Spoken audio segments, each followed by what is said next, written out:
Hello, everyone. My name is Kristin Ankoma-Sey, and I'm a rising sophomore at Duke.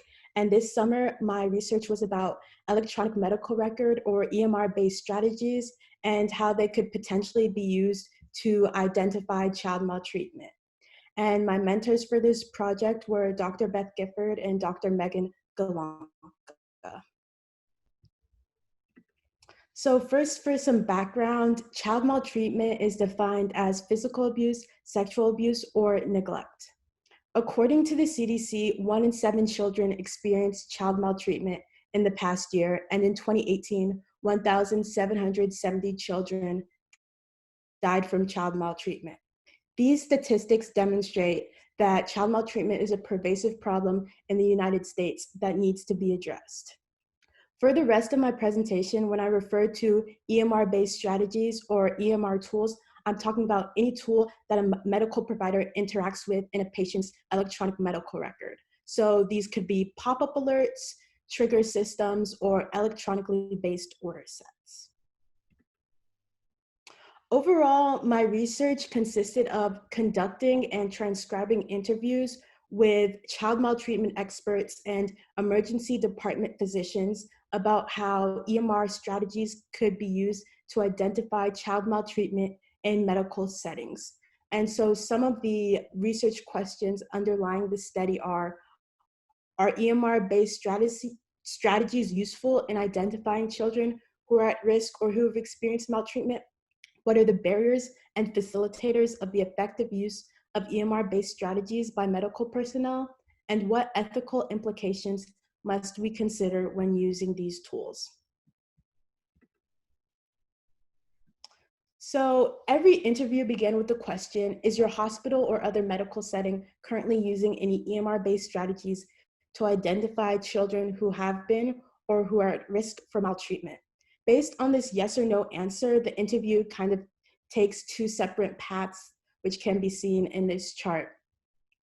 And the interview usually lasts for 30 to 60 minutes. So shown here are just a few introductory questions. Later questions in the interview ask about barriers or facilitators to the implementation of EMR tools, how these tools might change care in their medical setting, and what concerns do they have about using these tools. As of right now, we have conducted 11 interviews and we hope to complete 40 in total. Out of the 11 individuals interviewed, 5 were child maltreatment experts and 6 were emergency department physicians. Only 2 out of the 6 ED physicians work in a medical setting where they use EMR tools to identify child maltreatment or risk of child maltreatment.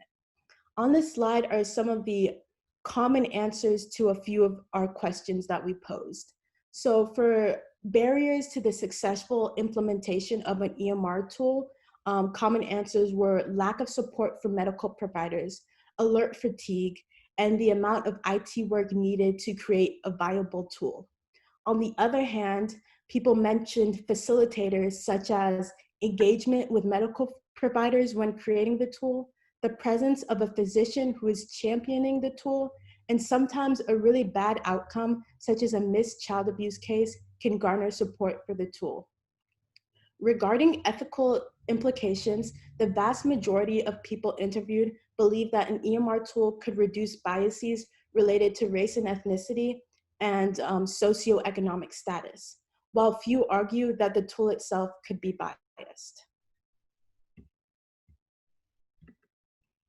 So for the next steps of this research project, the first step would be creating a coding system to help code some of the themes that emerged during these interviews.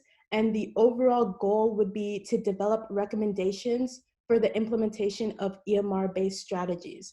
So the final product would be a manuscript, and we'd give these recommendations to physicians and researchers working in this field.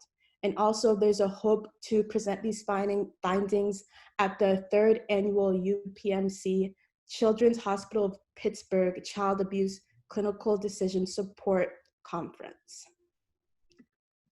Thank you. listening to my presentation. Oh, hi, it's Courtney. Kristin, this is amazing work, and it makes me think of my area of research, of course, which is older adults and abuse, and also just regular adults. Do you think it could be applied once you work it out to other populations? Yes, I definitely think it could be used for other populations, especially since it's just like so objective and it's solely based on the injury that a person could present with.